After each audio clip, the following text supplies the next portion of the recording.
Последното истражување на Центарот за еднакви можности Бубамара покажало дека 65,8% од анкетираните девојки примиле пораки од момчиња или мажи кои содржале разни форми на сексуално вознемирување, говор на омраза, закани и навреди.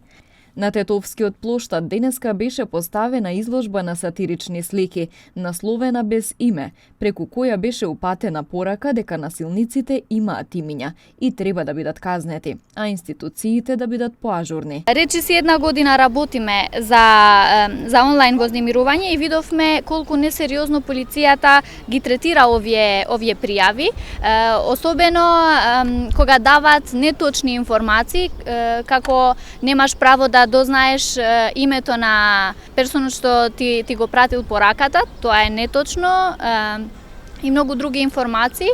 Многу често девојките не знаат што случило со пораката што тие го пријавиле или дали полицијата воопшто направеше нешто за тоа.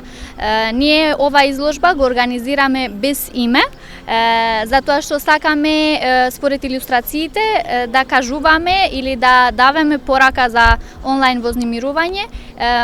Илустрациите се направени од еден артист од Албанија и секоја од нив има порака за онлайн вознемирување на сатирички начин, ако може да кажа. Ние имаме случај за онлайн вознемирување и тоа е јавна соба. Видовме дека има жртви од онлайн вознемирување и сега е времето на вистина институциите да го сватат посериозно овој проблем.